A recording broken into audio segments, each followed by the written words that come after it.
We are going to isolate 4 specific news nodes from today's edition and map them directly to General Studies Papers 1, 2, and 3. We begin with General Studies Paper 1 and an obituary honoring the late theater practitioner Sukracharya Rabba. His entire artistic philosophy was anchored by a single concept, Jantrohinata. This denotes the conscious absence of technological dependence in art. The primary application of this philosophy is the Under the Sal Tree Festival, held annually in Rampur. By utilizing mud stages and rejecting artificial sound systems and lighting, the festival forces a direct, unmediated connection between the performers and the community within a natural forest environment. For the exam, this provides a highly specific example of indigenous cultural preservation. It represents a deliberate resistance to the resource-heavy demands of modern development. This chart tracks India's retail inflation based on National Statistics Office data. We see the Consumer Price Index climbing from 3.48% in April to 3.93% in May. Deconstructing the data reveals the primary domestic driver.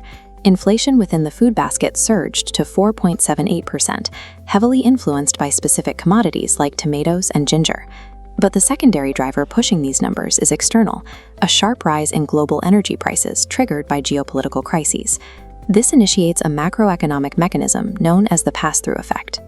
Spikes in global oil dictate the retail rates of domestic petrol and diesel, which rose by roughly 8% in May. Higher fuel rates inflate freight and supply chain input costs.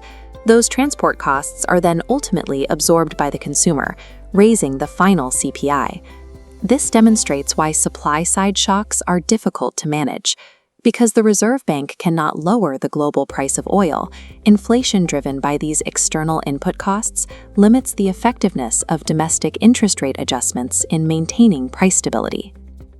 Turning to General Studies Paper 3, Assam's infrastructure policy is shifting to integrate ecological restoration into major engineering projects. The first case study addresses the recurring train-elephant collisions along the Deepore-Beal railway corridor. This schematic details the structural intervention, an elevated 4.7-kilometer railway viaduct.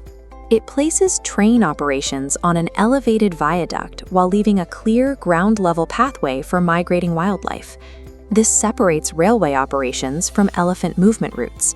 It allows the Forest Department to secure the corridor while enabling the railway to lift the 30-kilometer-per-hour speed restriction currently in place. We see a similar shift in flood management.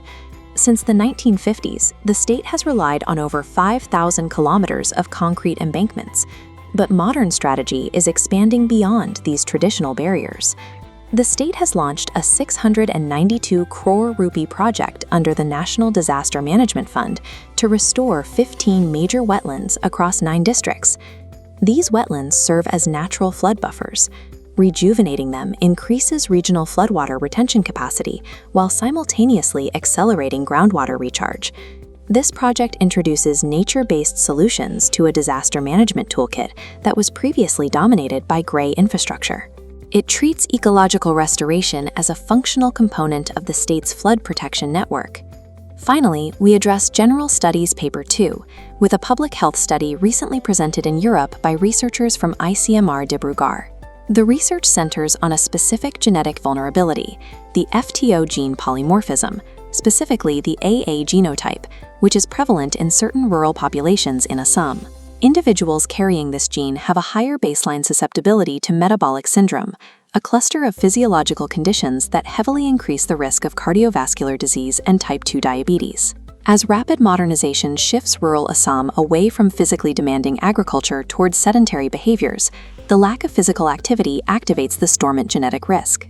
The researchers identified a specific physiological defense, maintaining skeletal muscle mass.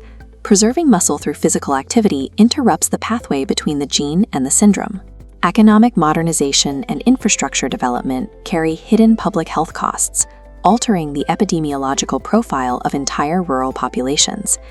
When we pull back to look at the entire matrix, the structural logic of the mains exam becomes visible. Pushing for domestic economic growth requires heavy infrastructure. That scale of development necessitates massive, ecologically sensitive interventions, like the Deepore-Beal viaduct, to remain sustainable. That exact same economic modernization forces a transition towards sedentary rural lifestyles, triggering genetic health crises that burden the medical system. And amidst these rapid economic, ecological, and physiological shifts, the preservation of minimalist, community-rooted traditions provides essential societal grounding. Top-tier marks in the civil services exams do not come from memorizing isolated facts. They come from proving exactly how policy, ecology, culture, and public health are inextricably linked.